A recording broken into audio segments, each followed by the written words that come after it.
Alors, Zohar Mishpatim, mardi. Donc, on va s'intéresser, si Dieu veut, aujourd'hui à un verset, ou plutôt à la juxtaposition de trois versets. Donc, comme vous savez que Mishpatim, c'est une paracha très complexe parce qu'il y a beaucoup de commandements, beaucoup de cas. C'est pas une paracha où il y a vraiment une histoire, quoi, avec des personnages. Et il y a beaucoup de cas, beaucoup de commandements, beaucoup de choses qu'on explique. Alors, on va voir deux versets.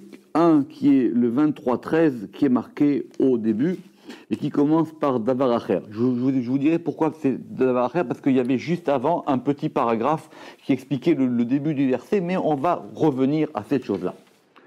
Ou Bechol Asher, alors, d'accord, je lis Davar Acher, autre explication, ou autre dire, parce que Davar c'est un dire, c'est une parole.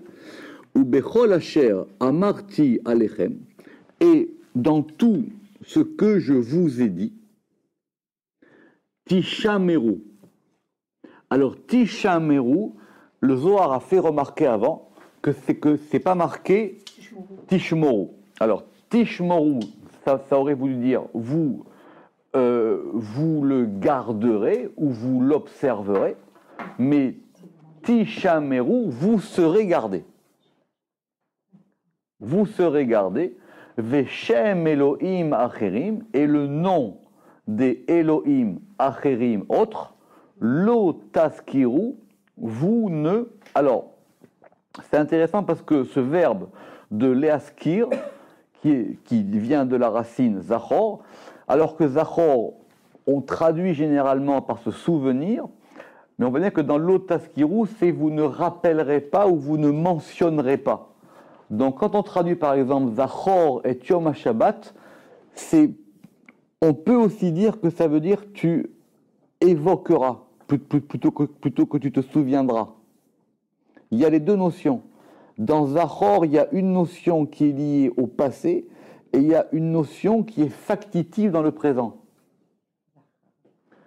Alors évidemment, Zachor, ça vient de Zachar, le Zohar va nous le faire remarquer. Mais les askir, c'est vrai que ça veut dire se souvenir, mais ça veut dire aussi évoquer, rappeler, mentionner. C'est pour ça que dans rappeler, on a plus de nuances. D'accord ? Alors, Veshem Elohim Acherim Lo Taskiru, et le nom des Elohim Acherim Lo Taskiru, vous ne rappellerez pas, ou ne rappelez pas, ou ne mentionnez pas, Lo Yishama Alpicha, il ne sera pas entendu sur ta bouche. Alors déjà, d'après le Pshat, c'est un verset assez compliqué. Alors, juste pour vous situer le contexte, ou Bechol Asher Amarti Alechem, et dans tout ce que je vous ai dit, il s'agit du contexte, Rashi nous ramène qu'il s'agit du contexte de l'interdiction de l'idolâtrie. D'accord ? Ou, c'est ce que dit Ibn Ezra, Rashi dit, concernant la globalité de la Torah. Donc dans tout ce que je t'ai dit, Tishameru, vous serez protégé. Parce que si vous le faites, eh bien, effectivement, vous aurez sur vous une protection. Donc on nous demande pas, une fois de plus, de respecter ces choses-là, parce que ça a déjà été dit et répété. C'est-à-dire, vous serez protégé. Il y aura une protection qui se fera sur vous. Veshem Elohim Acherim Lo Taskiru, et le nom des Elohim Acherim, vous ne rappellerez pas. Alors, c'est ça qui fait dire à Ibn Ezra que le début du verset parle donc de l'idolâtrie. Sinon, on ne voit pas le rapport. Je reprends. Ou Bechol Asher Amarti Elechem, et dans tout ce que je vous ai dit, vous serez gardés. D'accord ? Ce que j'ai marqué dans la note 2, il s'agit d'une récompense, vous soyez protégés et qu'aucun mal ne vous atteigne. Veshem Elohim Acherim Lo Taskiru, et le nom des autres Elohim ne rappelez pas. Donc, si c'est par rapport au contexte, c'est par rapport au fait qu'on n'a pas le droit, et on va expliquer ce que ça veut dire, on n'a pas le droit d'évoquer le nom des cultes idolâtres.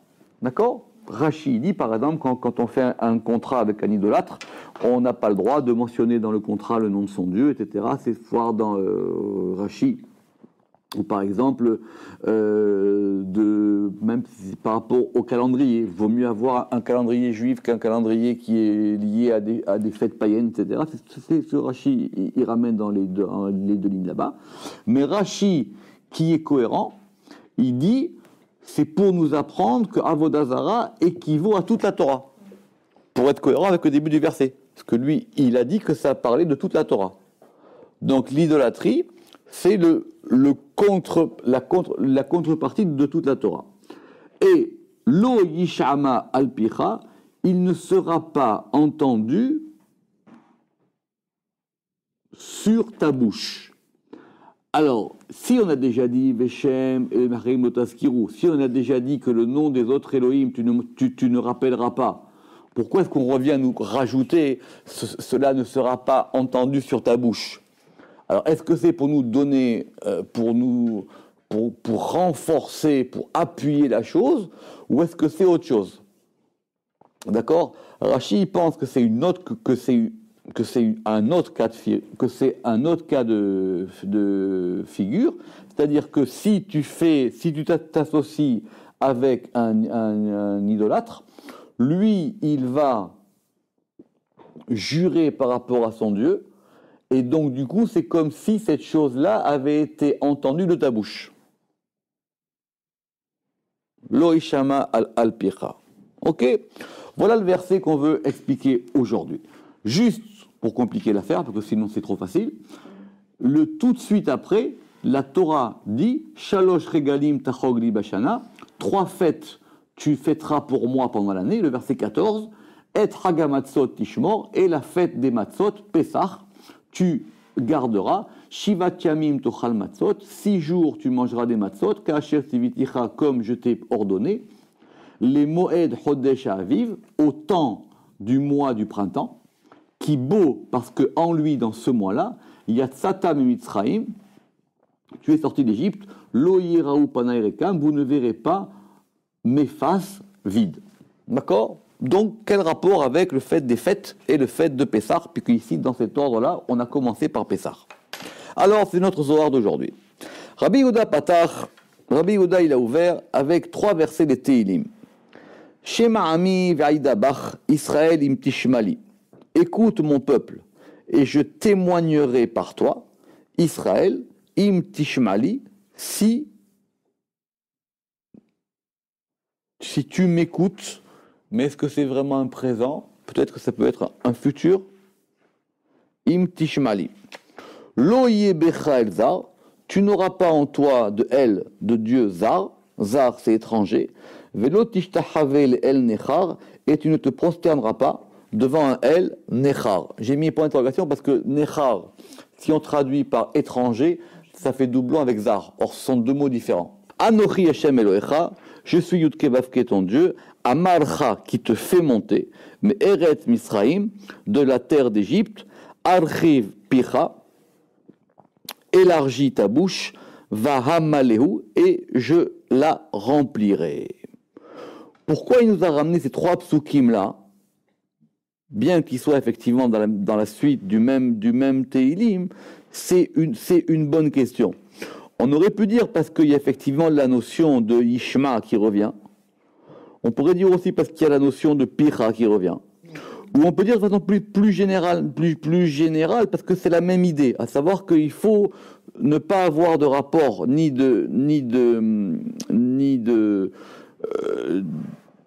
se prosterner devant une identité autre. Alors c'est qu'on veut comprendre. Anekran, Amou David Beruach Kucha, Veit le Istakal Beu. Ces versets, David, il les a dit avec le roi HaKodesh, avec l'Esprit Saint, et il faut les scruter. Évidemment, si c'est pour dire des choses qui ont l'air simples comme ça, ou répéter la Torah, on n'a pas besoin de David Améler. Donc il y a forcément dans ces versets-là quelque chose de plus profond, et il faut comprendre qu'est-ce que David Améler il a voulu nous dire. Ça, c'est le Zohar qui pense effectivement que chaque verset, il y a un monde en soi et dans lequel il faut rentrer. Alors effectivement, ça commence par Shema Ami, écoute mon peuple. Donc écoute, c'est une mise en garde. C'est un impératif. Écoute mon peuple. Bekama atrin hazara oraita levarnash. Dans de nombreux endroits, la Torah, elle a averti l'homme. Parce que par rapport à ce qu'on disait tout à l'heure, il y a déjà, c'est marqué déjà tout de suite, simplement que de toutes les manières, avant même d'aller chercher des voies obscures, il y a des voies claires qui sont là. Or, la Torah, c'est une voie claire. Elle est déjà là. On dit c'est marqué tous les jours, il y a une voix qui sort de Achorev et qui parle. Cette voix, elle est déjà là. Pas la peine d'aller en chercher d'autres. Vaïla el bonash el Torah, et qui dit malheur à la honte que vous infligez à la Torah. Bekama atrin, dans de nombreux endroits, ça veut dire effectivement dans Nevi'im, Ketuvim, etc., qui ont été dit avec l'Esprit Saint, Kucha berechu azir bebe barnash, il avertit l'homme. Vekula l'etoalta des barnash. Et tout ça, c'est pour lui rendre service. Vous savez, quand on avertit quelqu'un, quand c'est bien fait en général, c'est pour lui rendre service. Mais c'est pas évident d'être capable d'avoir la bonne tochacha, comme on dit, c'est-à-dire de faire la bonne remontrance à la bonne personne. Mais quand la Torah elle avertit, c'est pas pour punir, c'est pas pour faire du mal. C'est pas ce qu'elle pense, parce qu'elle sait que c'est ça la chose qui est pour la toilette des barnaches. Begin de yintar pekudé de raita pour qu'il garde les commandements, de la Torah. C'est très important cette notion, on est revenu plusieurs fois, de shamor. Shamor, il ne faut pas traduire par observer. Shamor, c'est la shmira, c'est comme un chômeur, c'est être gardien d'une chose. C'est qu'on est des gardiens d'une chose. Quelqu'un qui est chômeur Shabbat, c'est quelqu'un qui préserve le Shabbat. Il le garde. Il empêche que du mal lui soit fait. Comme quelqu'un qui garde quelque chose. D'accord. Alors, des Kolman, vous allez voir que le Zohar, tout de suite, il va commencer à développer cette chose-là. Kolman de yantir olche doraita. Vous allez dire, ok, très bien, il faut garder la Torah. Ok. Alors, pourquoi? Des Kolman, car tout celui de yantir qui garde olche doraita, ve ishtadalba. Alors, ishtadalba, il y a un problème que j'ai depuis longtemps, c'est qu'il y a plusieurs mots dans le Zohar pour expliquer l'étude de la Torah. Et les mauvais traducteurs n'y font pas attention. Il y a l'a'e, l'eitasek et l'ishtadel. Or, en général, tout le monde traduit pareil. Or, s'il y a trois mots différents, ça peut dire la même chose. D'accord? Alors, l'a'e, littéralement, c'est lire. Alors, ça n'est pas après comment on va placer le champ sémantique. Mais en tout cas, l'a'e, c'est le degré le plus bas, avec un l'a'e. C'est de l'araméen. D'accord? L'a'e. Après, il y a l'eitasek. L'eitasek, en hébreu moderne, ça veut dire s'occuper d'eux. D'accord? Et l'ishtadel, mais la forme grammaticale fait que c'est l'ishtadel B. Alors, l'ishtadel, en hébreu moderne, ça veut dire s'investir. S'investir dans. L'ishtadel, c'est s'investir sans... s'efforcer. La ishtadlut, anishtadel, ça veut dire je ferai mon possible. C'est-à-dire je vais faire des efforts pour. Mais c'est construit être l'ishtadel B. Ça veut dire que s'investir dans une chose. D'accord? J'ai trouvé un Ramaz, qui est un des commentateurs du Zohar, qui dit que l'ishtadel, c'est le degré d'approfondissement de la Torah. L'a'e, c'est simplement lire. L'eitasek, c'est l'étudier. Et l'ishtadel, ça correspondrait à l'étude de la Kabbalah, ce serait vraiment approfondir la Torah. Simplement, quand on traduit par approfondir, on perd le B, parce qu'on ne peut pas dire approfondir dans. Et tout celui qui l'approfondit, Keman, comme celui des ishtadel bishma kadisha, et vous voyez bien que c'est construit de façon parallèle, il y a l'ishtadel ba, Kiman, il est comme celui des ishtadel qui approfondit Bishma Kadisha dans le nom saint. Alors là, on change de niveau. Ok, très bien. La Torah, il faut la faire. C'est clair. La Torah nous met en garde. Mais maintenant, on va nous expliquer pourquoi. Parce que avoir un rapport avec la Torah, c'est avoir un rapport avec le nom de Dieu. C'est la source générale. Toutes les gens qui disent que la Torah sont des lettres du nom de Dieu, ça vient de ce Zohar-là. C'est cette source ici-là. Question de base, le Zohar, il a dit Bishma Kadisha. C'est quoi ce nom Kadisha? On n'a pas dit lequel. On l'a dit dans le nom saint. Bishma Kadisha. Alors, on va continuer et on va voir. Des Taninan, parce qu'on a enseigné, Oraita Kula, la Torah toute, ou toute la Torah, Shema de Kucha Berechu, c'est le nom du Saint béni soit-il. Ou Man de Mishtadel Ba, vous voyez combien ça revient, et celui qui l'approfondit, qui Man de Mishtadel Bishma Kadisha, comme celui qui approfondit le nom saint. Très bien. Les explications simples, elles disent, du coup, c'est ce que tout le monde reprend de ce Zohar-là, que toute la Torah, elle forme un nom de Dieu. Donc, comme c'est marqué, de la première à la dernière lettre. D'accord? Toute la Torah forme un nom de Dieu. C'est pour ça que s'il manque une lettre à un Sefer Torah, le Sefer Torah, il n'est pas soul, parce que ce serait un nom auquel il manque une lettre. Donc, on connaissait beaucoup de noms de Dieu, on connaissait le nom Yudke Vavke, on connaissait le nom Adni, on connaissait beaucoup de noms. Et là, on nous dit qu'avoir un rapport avec la Torah, d'abord, c'est avoir un rapport avec le divin, mais plus précisément et de façon même plus juste, c'est avoir un rapport avec le nom de Dieu. Parce qu'on a un accès directement au nom divin dans la Torah. Donc même quand la Torah vous dit « ne volez pas, ne tuez pas », même des choses qui peuvent être plutôt, on va dire, simples, enfin, à comprendre pour un esprit humain, il s'agit toujours du nom de Dieu. Très bien. Le Rama qui veut aller plus loin ici, il dit que le Zohar, il veut nous expliquer que la Torah, elle correspond au nom de Dieu qui s'appelle Yudke Vavke.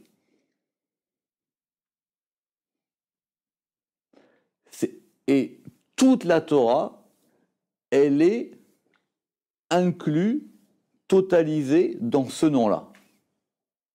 Sinon, il dit, on ne comprend pas la phrase d'après. Qui dit quoi? Begin de Oraita Kula. Parce que toute la Torah, Had Shema Kadisha, elle est un nom saint. Shema, il a un nom supérieur. Shema de Kalil Kol Shema'an, un nom qui totalise tous les noms. Donc, alors, soit on reste d'après la présentation et on va dire effectivement, tous les noms sont inclus dans la Torah, ou soit on dit on a un nom global, et de ce nom global, tous les autres noms vont être vus comme des racines de ce nom.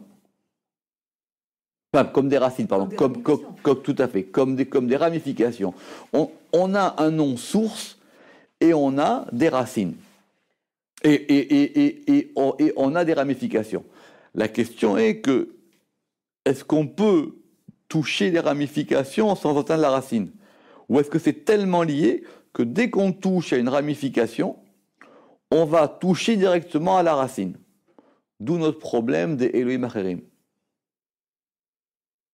Vous allez voir comment le Zohar va nous expliquer. C'est ça l'idolâtrie. L'idolâtrie, ici, c'est de toucher aux ramifications. C'est effectivement de faire attention à ce que toutes les ramifications soient liées à la source. À la source, c'est clair que cette source, elle est inatteignable. On ne peut pas l'atteindre. Mais ça dépend comment on lit ce Zohar. Alors, Rama qui dit que ce que j'ai marqué dans la note, le nom de Dieu Yudke Vavke, hein, et tous les autres noms qui se trouvent dans la Torah sont des ramifications de ce nom. Donc pas comme la note 9 dans le Talmud Midrash. Mais ça, c'est pour ceux qui peuvent après lire entre les notes. Parce qu'en général, quand on dit que toute la Torah est un nom de Dieu, ça vient de ce Zohar-là. C'est ça la référence qui est ici, d'accord? Mais quand on regarde vraiment comment c'est écrit dans les lignes, c'est plus complexe. Mais la notion des noms, d'accord? La notion des noms, Dieu, il a un nom. Par exemple, c'est marqué plusieurs fois. Par exemple, le Zohar est plusieurs fois. Par exemple, dans le verset Zeshimi Vezezichi. Ceci est mon nom. C'est Dieu qui le dit lui-même. Zeshimi. Ceci est mon nom. Il le donne. Ceci est mon nom. Et d'ailleurs, même ici, dans notre verset, il y a marqué Veshem et Elohim Halim lo taskiru. Donc, les autres aussi, ils ont un nom. Oui, les autres ont un nom, c'est ce que j'ai remarqué. Et les autres, et les noms des autres Elohim, ceux-là, ne les mentionnez pas. Ouais. Ce nom-là, je veux même pas que tu aies à avoir affaire avec ces noms-là. Non, mais il dit le nom. Attention, il dit Shem. Khadak, c'est un singulier. Khadak, c'est un singulier. C'est le nom. Vous avez raison. Et le nom, d'ailleurs, comment j'ai. Oui, ça, c'est au singulier. Et le nom, et il n'y a pas marqué Shemot. Vous avez raison. Et le nom et les Maharim, l'Otaskiru. C'est une très bonne question. Pourquoi c'est un singulier? Oui. Mais le nom, si on veut prier, on ne peut pas prier autrement que par des paroles. Ça, c'est quelque chose d'important chez nous. Il y a une prière du cœur, mais cette prière du cœur, il faut qu'elle s'exerce par des paroles. Ces paroles-là, ça veut dire qu'on va rentrer dans le langage. Or, ce langage, il n'est pas interchangeable. Bien qu'on peut prier dans toute langue, mais la prière qui a été instituée, c'est une prière particulière. Ça, c'est la Torah simple. Pourquoi est-ce que, par exemple, quand Moshe, il veut guérir sa sœur Myriam, il dit « El narefanala ». Le soir, il dit 11 lettres. Pourquoi pas 12, ni 13, ni 14, ni 15 ? Parce que Moshe, il savait que pour pouvoir déclencher la guérison de sa sœur, il fallait ces 11 lettres-là. Et ça a marché. « Uman degara ot hadmine ». Et celui qui en diminue une lettre. Ou qui diminue une lettre d'elle, si on veut être plus précis. Ou celui qui diminue une lettre d'elle. Alors, diminuer, ce serait presque endommagé, mais quand on dit kolamosif goréa, c'est diminuer, c'est altérer, ou celui qui en altère une lettre, peut-être. Tout celui qui en altère une lettre, Keilu avid pegimuta bishma kedisha, c'est comme s'il faisait un dommage bishma kedisha dans le nom saint. Donc, si on touche à une seule des ramifications, c'est comme ça que le Ramak il explique, du coup, on touche à tout. En fin de compte, le tout et les parties sont ensemble. Ça, c'était pour expliquer le début du verset. Parce que le verset, il disait Bechol asher amarti elechem tishameu. Donc tout ce que je vous dis, donc ça veut dire je vous mets en garde. Tishameu, ça va vous procurer une protection parce que vous avez un rapport avec le nom divin. Mais, Ta'ana, on a enseigné, Veshem Elohim acherim lo taskiru. Mais ne rappelle pas le nom des autres Elohim, ça veut dire l'otosif aloraita velotigramine. Ne viens pas maintenant immiscer des choses étrangères dans ce rapport au nom. Ne rajoute pas sur la Torah et n'en diminue pas. L'otosif aloraita velotigramina. Et n'en diminue pas. Comme si maintenant, cette chose-là, qui est une totalité, le rapport qu'on a avec elle, c'est incompatible avec le fait d'y rajouter d'autres noms. Ou d'en diminuer. Alors,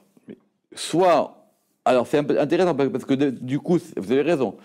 Est-ce que le fait d'être maskir, Shem, Elohim Acherim, est-ce que c'est le fait de rajouter ou diminuer? Apparemment, c'est les deux, parce que c'est la même chose. C'est-à-dire que d'une part, on rajoute, mais du fait, on enlève. Rabbi Chia Amar, Veshem Elohim Acherim, est le nom des autres Elohim. Da, ceci, Man de Yitasak, Besifrin Acharanin, de la Misitra de Oraita. C'est celui qui s'occupe des autres livres qui ne sont pas Misitra de Oraita, qui ne sont pas du côté de la Torah. Le Ramak, il nous rattrape au col, il dit il y a marqué Misitra de Oraita.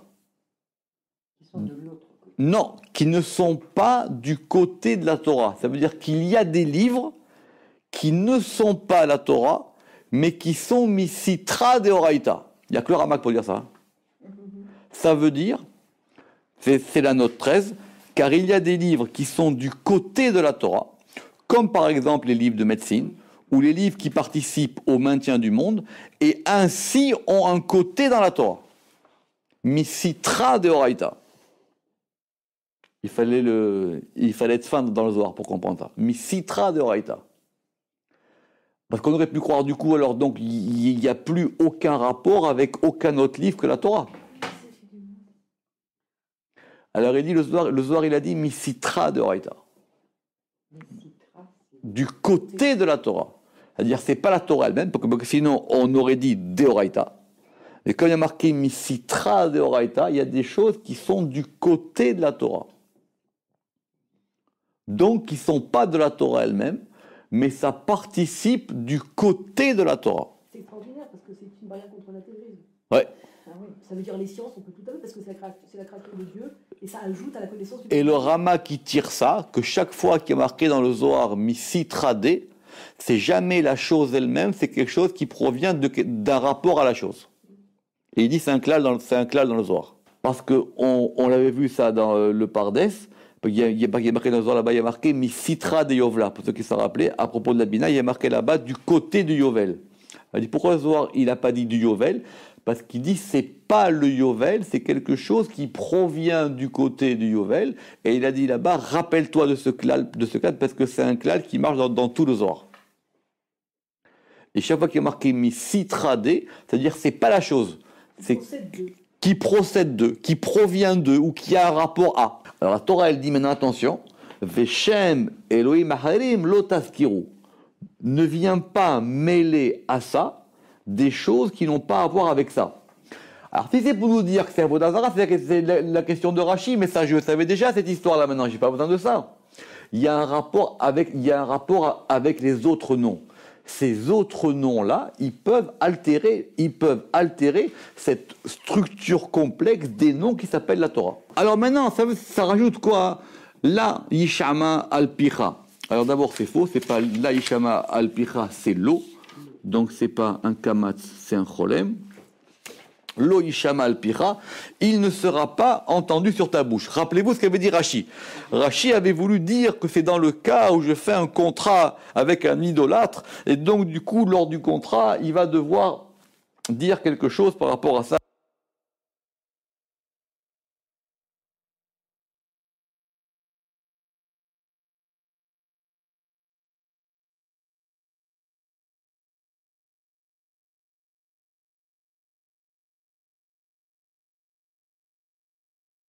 C'est la question de Rashi. Lo yishama al-picha, c'est que c'est lui qui le dit et ça passe par ta bouche.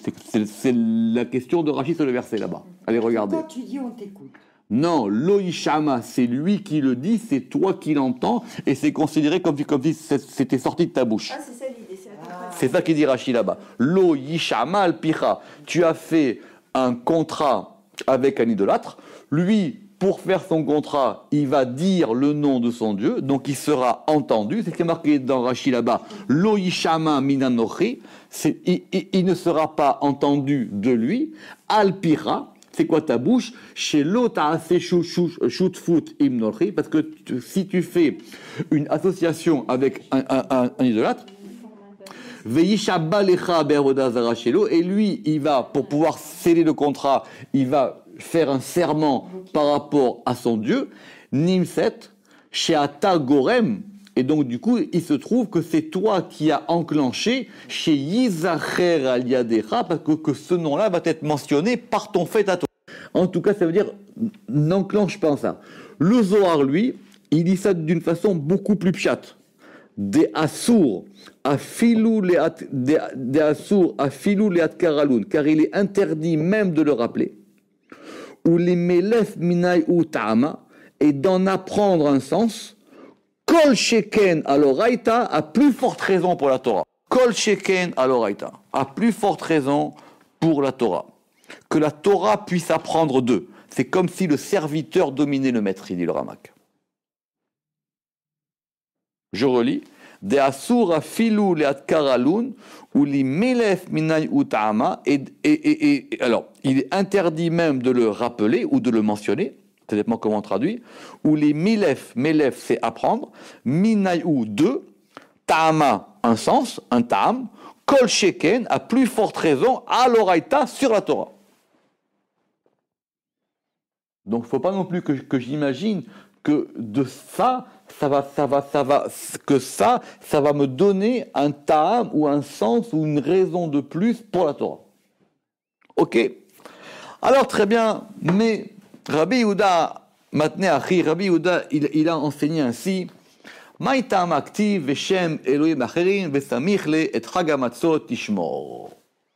Très bien, on a compris ce que tu voulais nous dire, mais pourquoi la Torah, elle a samir, elle a collé, elle a soutenu, elle a juxtaposé à ce verset-là, le verset d'après qui dit la chagamatzot tishmor, le fait de manger des matzot, la fête des matzot, l'histoire de Pessah. Alors, elle a seulement man de la natir ay, celui qui ne garde pas cela. C'est quoi cela? La fête Pessah. A priori, oui.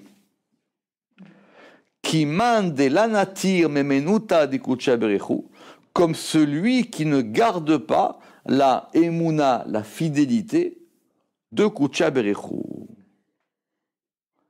Alors, on va lire les notes. D'abord, on aurait pu le dire de toutes les fêtes. Ben ouais. Pourquoi est-ce que Dafka la fête de Pessah? Parce que c'est ce qui est écrit dans la paracha. Très bien, mais pourquoi est-ce que la Torah, elle a dit que le verset d'après, après ce verset important, elle nous parlait de Chagamat? Mais d'après le Sod, c'est autre chose, parce que la fête de Pessah, c'est elle qui est liée directement au Shem Yudke Vavke. Quand vous prenez les 12 mois de l'année, et que chaque mois correspond à une permutation, le mois de Nissan, c'est le mois qui correspond à la permutation Yud-Ke Vav-Ke. C'est pour ça que la Torah l'appelle le Chodesh Harishon. Et c'est pour ça même que dans le verset, il y a marqué Chodesh Aviv. Il y a marqué le mois. Chodesh Aviv, le mois du Aviv, le mois du printemps. Vous savez qu'on prend le Shem Yud Ke Vav Ke, on permute les lettres. Agav, on a trouvé une nouvelle traduction pour traduire les tsiroufim. Je ne sais pas si ça va plaire à tout le monde avec M. Seban. Vous savez que les tsiroufim, on traduit par quoi d'habitude? Les combinaisons ou les permutations. Mais la véritable traduction s'appelle une fonte. Une fonte, mais celui qui est Tzora, c'est celui qui fonde. Exactement. Parce que c'est comme si on prend des noms et à chaque fois on les fond d'une autre manière. En tout cas, les noms Yudke Vavke, il faudrait quand même qu'on avance. Les noms Yudke Vavke, on les divise, enfin on les permute et on arrive à 12 permutations par une manière un peu particulière. Et parmi les 12 permutations, on aura 12 noms de Dieu et le nom qui correspond à Nissan, c'est Yudke Vavke. Donc le nom qui soit un rapport avec la Torah. Alors, Maïtama, quelle en est la raison? Mishum debe achidamila, parce qu'en lui est unie la chose. En lui qui? Dans le nom Yudke Vavke. Parce que c'est dans le nom Yudke Vavke qui est lié à la Torah et qui est lié au mois de Nissan, qui est lié à Pessah, c'est parce que là où tout est uni. L'unification, elle se fait dans Pessah qui correspond au nom Yudke Vavke. Alors si c'est comme ça, et on va terminer sur ce passage-là. Dans lui ou dans Pessah? Ah justement. Mais apparemment, Bashma ici, B, le B, c'est comme dit le Ramak, le nom Yudke Vavke qui est lié à la fête de Pessah. Mais non, mais il a raison. Le B, d'où l'importance de ces mots-là dans le Zohar, le B, on ne sait pas à quoi il est attribué. B, parce qu'en lui, c'est qui B? B... Alors, grammaticalement, c'est le nom. Parce que Chak, c'est un féminin. On aurait dit ba. D'accord. Iachinami, que B, ça s'applique au Shem. Parce que le Shem, c'est un masculin. Chavak. Rabbi Yitzhak, Amar Rabbi Yitzhak, Veched, Bechosh Arzim Chagin. Si c'est comme ça maintenant, dis-moi aussi par rapport à toutes les fêtes. Alors quoi? Il n'a pas compris la question. Il a compris. Simplement, il dit, comme tu m'as dit que si tu touches aux ramifications, c'est comme si tu touches aux racines, les autres fêtes aussi sont des ramifications. De'a kulu achidin bishma kadishela. Parce que toutes les autres fêtes, et il est d'accord que toutes les autres fêtes, dépendent de Pessah. Que ce soit, donc vous verrez marqué là-bas que ce soit Shavuot, que ce soit Sukkot, que ce soit Rosh Hashanah, que ce soit Purim, que ce soit Shmini Atzeret, que ce soit Kippour, et que ce soit même Shabbat, Shabbat. Toutes ces fêtes-là aussi, elles sont liées à ce nom-là. Simplement, Rabbi Yehuda, lui, il a expliqué par rapport au Shoresh, et lui, il a expliqué par rapport au Anafim, par rapport aux ramifications. Mais la Torah, comme elle a parlé ici du Shoresh de la chose, elle a donné Chagamatzot.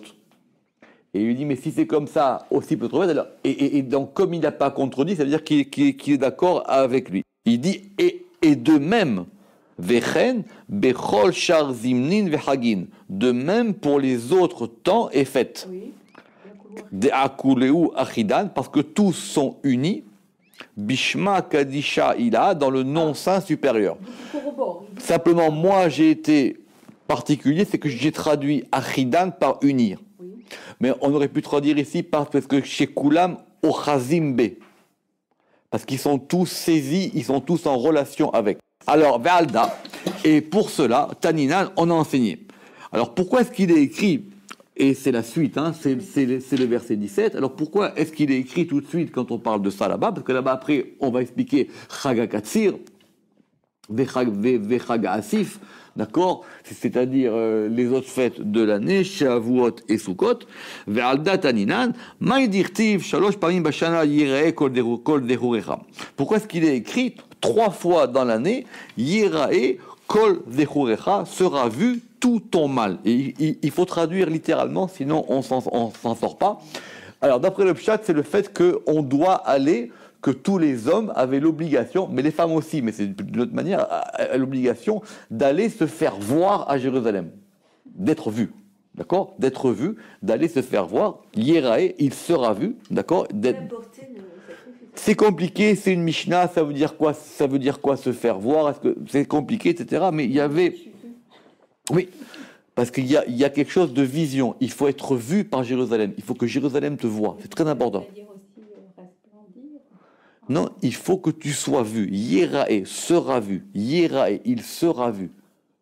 Très important cette histoire. Et donc, du coup, on est repassé au principe des 3 fêtes. D'accord ou pas? Mishum de Be'u, Talia Menuta, parce que d'elle, Talia Menuta, dépend la Emouna. Donc, on revient bien que c'est toutes les fêtes qui sont liées à ce degré de Emouna. Et donc, le degré de Emouna, ça serait ici le degré de Malchut, mais qui reçoit tout. Alors pourquoi il y a marqué Yirae Kol Zechurecha? Pourquoi est-ce qu'il y a marqué Emai Kol Zechurecha? Et on va revenir à votre question du début de Yezacher et Zachar. Ben oui, Zachar. Exactement, ça revient. Ouais. Alors la fin du Zohar est un peu compliquée, mais on va prendre 5 minutes. Amar Rabbi Azar Kol Zechurecha Mamash. Tout ton mal. Alors, maintenant je traduis mamash par concrètement, plutôt que vraiment. J'ai changé.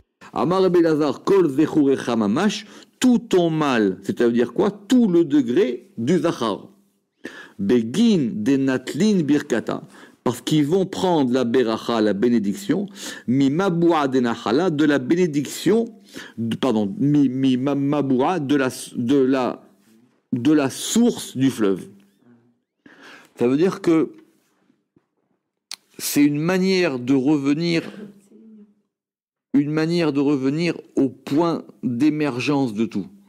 Puisqu'on avait dit qu'il y avait un nom qui s'appelait Shema Ila Akadisha. Ce nom-là, c'était de là dont il y avait toute la ramification. Alors, c'est pas le même nom, mais de la même manière, dans les fêtes, il y a un principe par lequel on revient au principe de tout. Mikan Taninan, et de là, d'ici, on apprend Kol Bar Israël Deid Gazar, tout enfant d'Israël qui a été circoncis, il doit se montrer devant le roi. Begin de natil birkata, parce qu'il prend la bénédiction, Mimabua denahala, de la source du fleuve. D'accord? Parce qu'effectivement, c'est le degré où on va recevoir cette beracha. Ada dirtiv, c'est ce qui est écrit, que birkat Hashem Elohecha, Hashem Natan, comme la bracha de Yudke Vavke qu'il t'a donné. Baruch Adonai Le'olam. Amen ve Amen.